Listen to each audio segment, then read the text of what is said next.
Welcome back. It's time now for the roundtable discussion. I've got Levi and Tim with me as always, as we look forward to tonight's semifinal matchup between Conway and Bentonville. They will be in the stands at Bentonville in just a few minutes for the kickoff of tonight's game. But our conversation today is going to be first about Rogers, that victory last week, then Bentonville. Then I want to get your thoughts on the other semifinal game. It's two Central teams, Pulaski Academy down at Bryant. So first, guys, let's look back to a game that there were a whole lot of points scored. Conway over Rogers. Yeah, it seemed like one of those classic whoever has the ball last is going to win. And I mean, that's basically how it played out. I mean, the first half, it was dangerous in the first half for your Wampus Cats. They were down 7, and there was a real shot that they might go down more than 7. They were able to, get a stop when they needed to, and then got all the way downfield and scored to make it tied at halftime. So big job by them. And then in the second half, we just got enough plays. We had a turnover, a big play on fourth down where we went for it, and it just ended up being the difference. Rogers was everything that they were described to be, and then more. I mean, I couldn't believe it. But seeing that speed in person, talking about Jeff Regan, talking about Braxton Lindsay, those guys were the real deal. They're both juniors. I was talking to their play-by-play guy over the weekend, and I was telling him, "Hey, next year, let's just make sure we're on opposite sides of the bracket. I don't want to see you guys again." And the feeling's mutual. They don't want to see us again either. But I mean, to me, the story, if I'm really pinpointing it, is I mean, Grayson Wilson being back and really keying us. I mean, we scored every possession except 2, I think, and if we had done that, we would not have won this game. And his legs, man, they made such a big difference. That big run he had in the first half. He's the real deal, and it was good to see him back on the field for Conway. I got a chance to talk to Grayson on Saturday, and he said, I know you probably didn't like it, but I love a good shootout. And that's what they had to do at Central Arkansas Christian. He said, we didn't have a defense. We just had to score a lot. So he was used to doing that. I was glad to see that. I think it was good in terms of you're playing for the first time in the entire year a close ball game.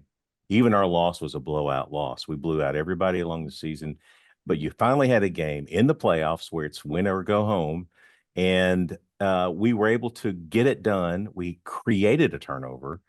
So you weren't getting great stops, but you created a turnover and got it back to your offense for one extra possession that made the difference in the ball game. So you did the little things like that to make a game happen and get a victory when it really looked like we were on the ropes.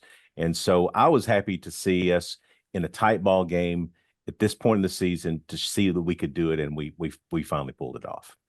So that win combined with a convincing victory for Bentonville over Bentonville West sets up a rematch. We've seen these guys often over the years, including earlier this year. It's two different teams, though, at this point of the season. So, Levi, Tim, your thoughts on what we're going to see with Bentonville tonight? Yeah, I mean, so we've talked about it a little bit on the air, but they were 0-1 when we hosted them in week 1. We beat them. Then they lost their next game, their final non-conference game. They're 0-3, but then they figured it out. They ran the table. They've won 8 straight since. They ran the table in the 7A West, and then they won their game last week. I think I got a chance to see Keith Fimple a week and a half ago. Springdale Harbor was playing in the Lady Cat Invitational, and chatted with him. I was like, "What's the deal with Bentonville? How did they figure it out? I mean, they sure didn't figure it out when we played them." And he said, "Well, they're running the ball a lot better. And if you look at the numbers, those first 3 games, they were averaging 100 yards rushing a game. The next 7, 233 yards rushing a game. So I don't know if that's just that they got into the West and the defenses were maybe a little more pliant than what they faced in the non-conference, or they just figured it out. Probably both. But in either case, they're a more confident and physical team than they were when we saw them in week 1. They're running the ball and doing the things they like to do. And if you're not one dimensional, it just opens everything else up. And so if you're thinking, we beat them in week 1, this is going to be a cakewalk. That's just crazy talk. Yeah, no, they're always very physical up front. Both offensive and defensive lines are big, physical, strong. But here's the thing that I think is important about the Bentonville team is that, yeah, they were 0-3. Yeah, they had some transfers in and out, so they had some figuring out to do. But this is a program that has been there and done it for years and years and years. They absolutely know what they're doing from a coaching staff, from administrative perspective, from the 7th grade on up as they're building talent into that program. They're going to be around for a long time because they know what they're doing. And so you're playing a team that is, yeah, we thumped them pretty good in the second game of the season. They'll remember that, by the way. And you got to go up to Northwest Arkansas and play in a place that it's very tough to play in November. There's a lot of home field advantage things with Bentonville, and you've got to overcome a lot. And it's going to be cold. It's going to be all that stuff. It's going to be a great ball game to call, and I'm hopeful a great ball game to see for the Wampus Cats. The other half of the bracket, the other semifinal game, is another rematch. It's two teams from the Central, of course. Bryant, the 1 seed from the Central, and Pulaski Academy, the 3 seed. PA went up with an impressive overtime victory over Fayetteville, knocking off the Purple Dogs. But tonight it's that rematch. Do you see that one going any differently, either of you?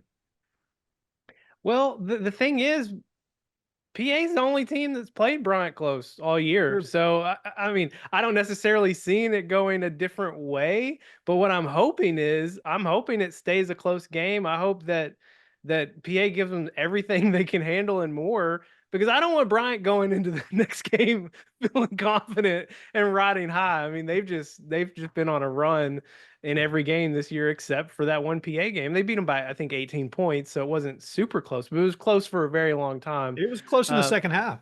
Yeah, Right. yeah. I mean, I don't see it going any differently, but man, I hope it's tough. I hope it's tough for Brian. I don't want them to just walk back into War Memorial.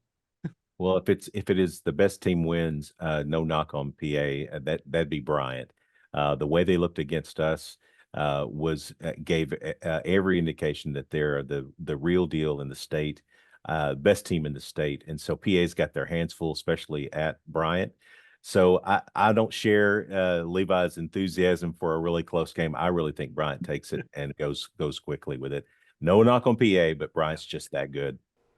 All right, guys, thanks. It is Black Friday football. It is the goal. You want this to become routine, and it has the last few years for the Wampus Cats. We want that routine to change just a little, though. Get a win against Bentonville and play for that state title that has been so elusive for so long for Conway. We'll see how it all plays out on Friday night from Bentonville. Pre-game at 6:30, kick at 7. It's all live on Conway Corp Channel 5 and online. Anywhere you are celebrating Thanksgiving, you can tune in. Go to conwaycorp.com/WC to go, and you'll find the link there for the broadcast online.